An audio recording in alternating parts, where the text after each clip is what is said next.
ഈ കാമ്പും ചുള്ളിയും വള്ളിയൊക്കെ എങ്ങോട്ടാണ് കൊണ്ടുപോകണമെന്നല്ലേ ഒരു കുഞ്ഞു കൂടുണ്ടാക്കിയാലോ. ഉണ്ടാക്കി തുടങ്ങിയപ്പോഴല്ലേ മനസ്സിലായത് കിളികളൊന്നും ചുമ്മാ ചില്ലറക്കാരല്ലാന്ന്. എത്ര കഷ്ടപ്പെട്ട് അവരോരോ കൂടുണ്ടാക്കിയെടുക്കണേ. ഞാൻ ജസ്റ്റ് കമ്പുകളൊക്കെ ഒന്ന് അങ്ങോട്ടും ഇങ്ങോട്ടൊക്കെ വെച്ചിട്ട് കൂടിൻ്റെ സെറ്റപ്പ് ഉണ്ടാക്കാൻ നോക്കി, പക്ഷേ അത് നടന്നില്ല. അപ്പോഴാണ് മനസ്സിലായത് കാക്കയൊക്കെ എത്ര മെനക്കെട്ടിട്ടാണ് അത്രയും വലിയൊരു കൂട് കമ്പും ചുള്ളിയൊക്കെ വെച്ചിട്ട് ഉണ്ടാക്കണേന്ന്. അപ്പോൾ ഇനി നമ്മൾ വേറൊരു ഐഡിയ ഉപയോഗിച്ചു. ഈ ബേസിൻ്റെ മുകളിൽ നമ്മൾ ഈ ചകിരിച്ചോറ് ഇങ്ങനെ പൊട്ടിച്ചു കൊടുക്കാൻ പോവുകയാണ്. അങ്ങനെ ഒരു നടുഭാഗം നമ്മൾ ഉണ്ടാക്കിയെടുക്കുന്നുണ്ട്. പിന്നെ കുറച്ചുകൂടി സ്മൂത്ത്നെസ്സിന് വേണ്ടിയിട്ട് നമ്മൾ ചില കൂടുകൾ കാണിട്ടില്ലേ, പഞ്ഞി മുടി നാരയൊക്കെ. അപ്പോൾ ഞാനിത് ഒരു ചെറിയ പഞ്ഞിയുടെ കഷ്ണമൊക്കെ അതിൻ്റെ ഉള്ളിൽ നിന്ന് വെച്ച് കൊടുക്കുന്നുണ്ട്. അങ്ങനെ സൈഡൊക്കെ നമ്മളൊന്ന് ഫിനിഷ് ചെയ്തെടുക്കുന്നുണ്ട്. ചെറിയ പൊങ്ങലും തുങ്ങലൊക്കെ വേണം.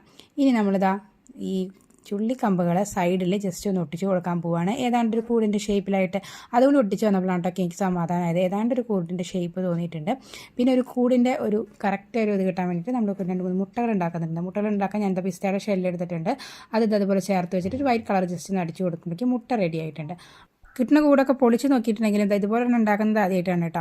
അപ്പോൾ അത് അവർ ചില പല ടൈപ്പ് ഓഫ് കമ്പുകൾ വെച്ചിട്ടാണ് കേട്ടോ കൂടുണ്ടാക്കുന്നത്. അപ്പോൾ ഇതിലേക്ക് ചെറിയ വളഞ്ഞ കമ്പികളൊക്കെ കണ്ടപ്പോൾ എനിക്ക് നല്ല ഇഷ്ടമായി കേട്ടോ. അപ്പോൾ അതൊക്കെ സൈഡിൽ വെച്ച് കൊടുത്തപ്പോൾ ഏതാണ്ട് ഒരു കൂടിൻ്റെ ഷേപ്പൊക്കെ അങ്ങനെ വന്നു. ഇനി നമ്മളിതാ അമ്മക്കിളീനെ ഇല്ല കേട്ടോ. അമ്മക്കിളി അച്ചങ്കിളിയോ തീറ്റ തേടി പോയതാണെന്ന് വിചാരിച്ചാൽ മതി. തൽക്കാലം അമ്മക്കിളി അച്ചക്കിളി കൂട്ടിലില്ല, മുട്ടകൾ മാത്രമേ ഉള്ളൂ. അപ്പോൾ നമുക്ക് ഷോപ്പീസായിട്ട് വെക്കാൻ പറ്റുന്ന ഒരു കുഞ്ഞൻ കൂട് റെഡി ആയിട്ടുണ്ട്. അപ്പോൾ കണ്ടിട്ട് ഇഷ്ടപ്പെട്ട് ലൈക്ക് ചെയ്യാനും ഷെയർ ചെയ്യാനും സബ്സ്ക്രൈബ് സപ്പോർട്ട് ചെയ്യാനും മറക്കരുത്. എന്തായാലും വിചാരിച്ചത് വേറെ തരത്തിലാണെങ്കിലും ഉണ്ടാക്കി വന്നപ്പോൾ ഈ ഷേപ്പിലൊരു കൂട് നമുക്ക് കിട്ടിയിട്ടുണ്ട്. എന്തായാലും അത്ര മോശമായിട്ടില്ല എന്നാണ് എനിക്ക് തോന്നുന്നത്. അപ്പോൾ നിങ്ങളുടെ കമൻസൊക്കെ എഴുതിയിട്ട് അറിയിക്കുക. ഒരു ഹാർട്ടെങ്കിലും കമൻറ്റ് ചെയ്തിട്ട് സപ്പോർട്ട് ചെയ്യുക. അപ്പോൾ ബൈ.